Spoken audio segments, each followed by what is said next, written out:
dari sisi popularitas lebih enak bersama pelatih lama. Enak.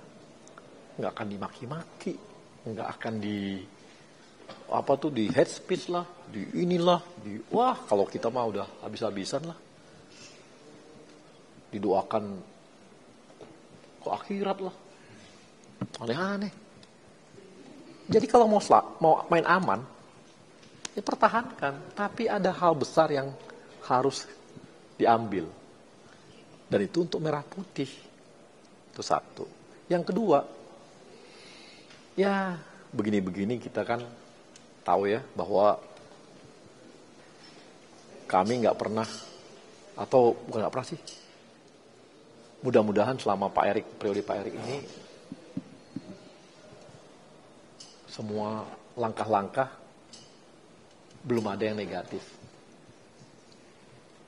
Mau di liga, perbaikannya, usia muda, U17 kita masuk, AFC, U19 kita masuk AFC ke U20,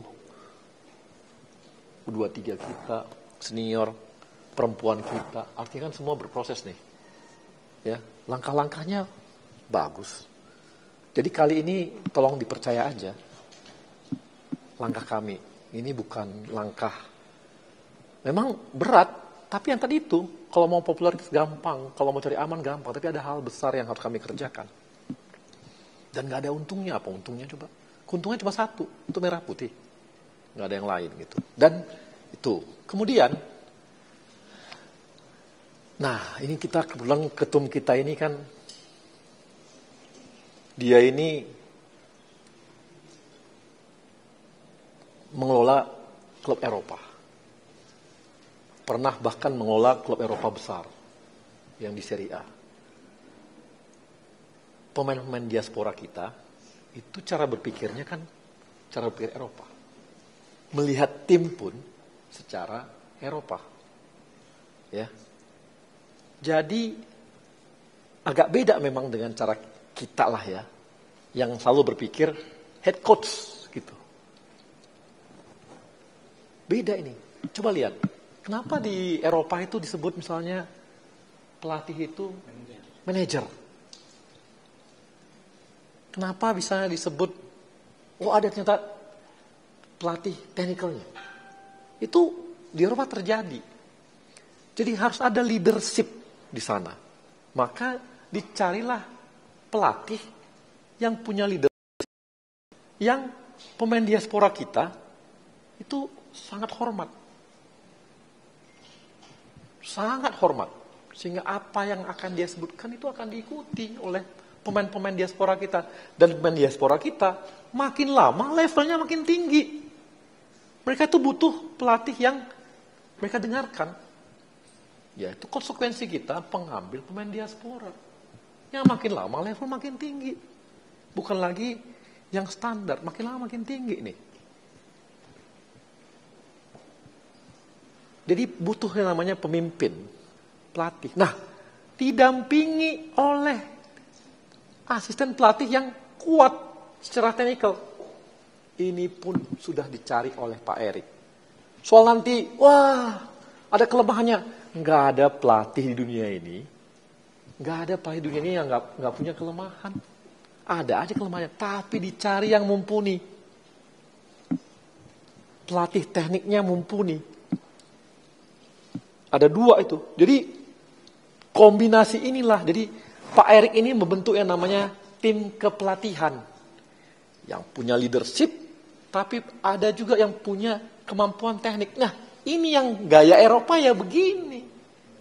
Akan beda kalau kita lihat cara di Indonesia. Yang selama ini dianggap head coach-nya itu ya udah seperti itu aja. Ini enggak, ini lengkap. Ini akan ada lengkap. Mudah-mudahan nanti coba dengar aja. Siapa nanti yang khusus asisten pelatihnya ini teknis. Yang pasti ya level tinggi lah di Belanda juga. Bagus lah. Maksudnya bagus lah dari Belanda juga diambil. Yang punya prestasi meloloskan klub-klub masuk Eredivisie gitu. Jadi oke, mudah-mudahan ya. Jadi, nah asisten seperti ini yang lagi yang semua ini satu kesatuan. Satu dihargai, satu punya kemampuan teknis juga, yang lain dan sebagainya. Dengan seluruh timnya lengkap. Itulah yang diusahakan untuk membuat lengkap tim pelatihnya. Jadi ini agak berbeda memang. Pak R ini agak berbeda. Jadi cara berpikir beliau adalah cara berpikir bagaimana mengelola tim sebuah klub. Tim di Eropa karena pemain diaspora kita makin lama, makin level tingginya, makin tinggi gitu levelnya. Dan dengan head coach yang level yang seperti ini, nanti dia juga yang akan melobi pemain-pemain diaspora yang selama ini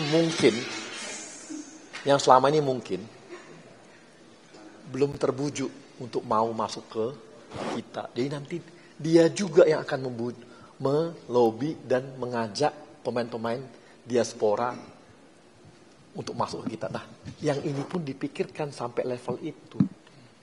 Jadi nggak bisa cuma selama ini kan kita tahu Pak Erik itu yang lobby kemana-mana gitu. Dengan timnya lobby kemana-mana. Kita butuh support juga dari head coach yang sanggup melobi kemana-mana gitu. Sampai dia bisa dapat. Dan udah ada satu yang selamanya susah kita dapat. Mudah-mudahan bisa jalan. Mudah-mudahan. Nantilah itu. Tapi artinya udah mulai kerja juga untuk hal-hal yang seperti itu. Gitu. Bang, Oke. Bang, ini kan meskipun kemarin Pak Ketum juga menyebut nama spesifik siapapun, tapi di jagat sosial media kan banyak nama-nama yang disebut, bahkan Fabrizio Romano berani disebut, Patrick Kluivert, dan juga ada Luis Van Gaal. Terkait hal itu bagaimana Bang? Kan tadi udah saya kasih clue-cluenya. Dicari orang yang memang di Eropa, di Belanda pun dia dihargai. Kalau di istilah wartawan, abang-abangan. Kalau udah abang-abangan manggil kan, namanya kita junior-junior pasti siap bang, kan gitu. Arahan bang. Mudah-mudahan yang begitu juga yang kita dapat nanti.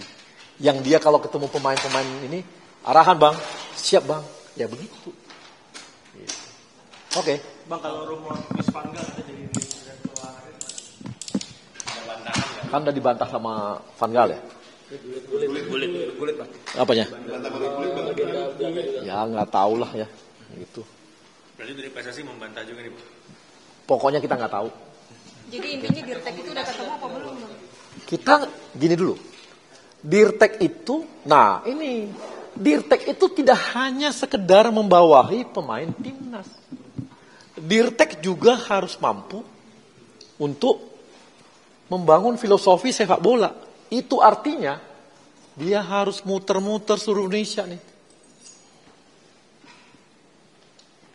Jagoan tapi juga harus bisa keliling-keliling Indonesia. Indonesia besarnya bukan main. Dari Aceh ke Papua itu 8 jam ya, berapa jam? Satu benua Eropa juga gitu ya. Dan itu muter-muter gitu. Itulah. Oke. Jadi udah ketemu belum Pak? Nyari Dirtek itu gara-gara itu bang? Gara-gara emang harus siap standby terus gitu? Iya, kita kan harus ini ya. Dan harus dia mampu kemana-mana.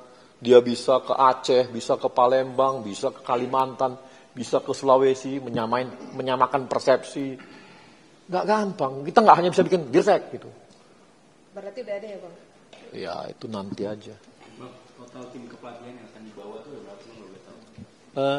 Total tim kan lengkap, ada yang 3, 1 head coach-nya, asistennya 2, habis itu nanti ada tim yang analisnya, ininya, apa semua tuh lengkap lah gitu. Itu sepaket diperkenalkan tanggal 12 itu semua. Ya mudah-mudahan. Kalau ada kayak STK sih, ada pelatih fisik, ada pelatih khusus. Pelatih fisik udah pasti ada. Oh itu belum tahu. Berarti 2 asisten salah satunya yang nanti bertanggung jawab U23 ya Bang? Ada salah satu yang menanggung jawab 23, ada juga bertanggung jawab terhadap teknik. Bang mungkin balik lagi tadi soal PSSI rugi yang bukan rugi maksudnya harus mengeluarkan puluhan M ya. Berarti penekanan aja itu berarti kompensasi atas kontrak Sintayong ya Bang. Dan apakah angkanya sampai saat ini sudah disetujui atau masih dalam perhitungan? Enggak, udah sesuai dengan kontrak aja. Jadi kalau ada yang bilang, wah ini permainan ini itu mafia apa semua, aduh puluhan M. Bang, izin tanggapan. Nggak mungkin lah, siapa yang mau? Ada-ada aja. Tanggapan dari Putra Sintayong yang menyayangkan sikap PSSI seperti apa, Bang? Saya rasa sebagai anak harus kita hargai, wajar begitu. Tapi mungkin bisa juga tanya sama bapaknya, bagaimana sikap kami selama 2 tahun ini. Ya kan? Kan 2000 kemarin sampai sekarang, gaji nggak pernah telat. Ya, tim pelatih, apa yang diminta oleh Sintayong kita berikan. Sintayong minta dokter. Artinya apa? Dokter dari kita, dia nggak gitu percaya. Artinya tim kesehatan, dia minta sana, itu pun kita kasih. Dia minta pelatih untuk striker, itu pun dikasih. Beliau minta untuk, ya banyak hal kita kasih. Saya rasa pelatih Sintayong juga tahu kok apa yang kami lakukan. Dan kompensasi yang kita berikan juga sesuai dengan kontrak. Coach ST sudah resmi pamitan Bang dengan PSSI. Kan kemarin udah ketemu Pak gitu ya. Arji ya.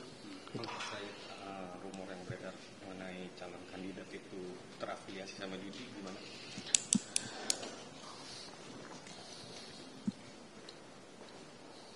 Kandidat, saya juga belum tahu kan kandidat yang mana gitu.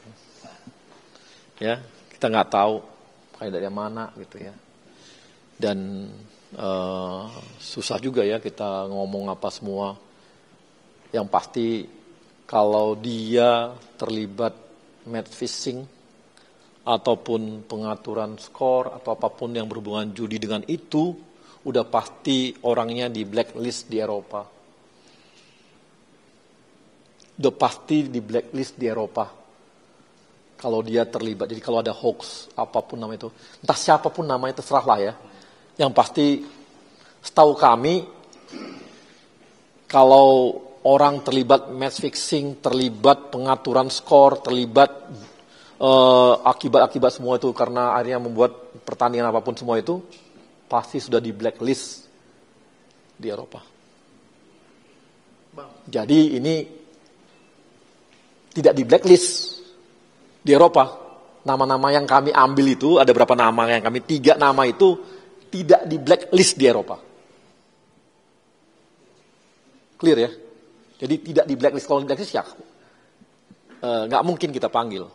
Jadi nggak di blacklist. Ya, gitu. Bang, Ya. banyak supporter bertanya-tanya soal dinamika sebelum melawan Cina. Bisa diceritakan itu Bang secara rinci?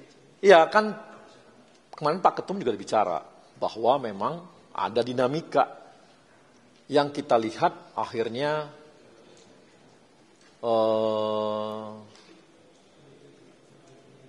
memang keharmonisan itu yang berat. Nah itu yang membuat susah untuk diteruskan. Sehingga apalagi ke depan kita akan nambah pemain terus. Jadi makin berat. Dan itu yang membuat kita mengambil resiko tadi. Resiko disalahkan kalau nggak lolos. Resiko finansial. Resiko dimaki-maki orang. Itu semua diambil.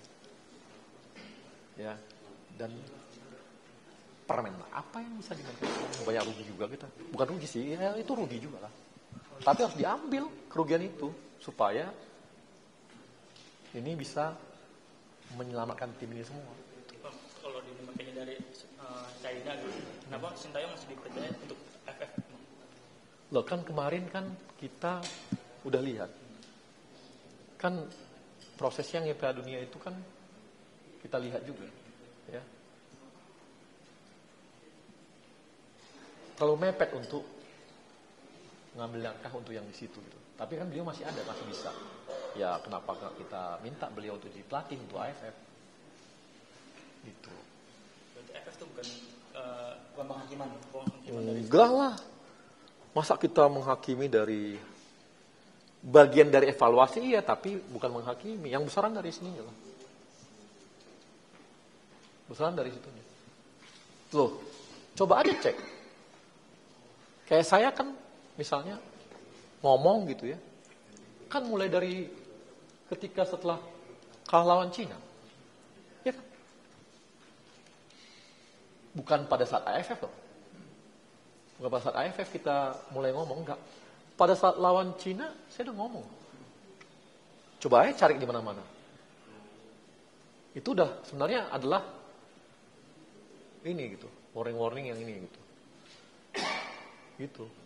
Bang, mungkin terkait fasilitas nanti yang akan dikasih buat pelatih baru, apakah ada perbedaan dengan Sintayong atau gimana?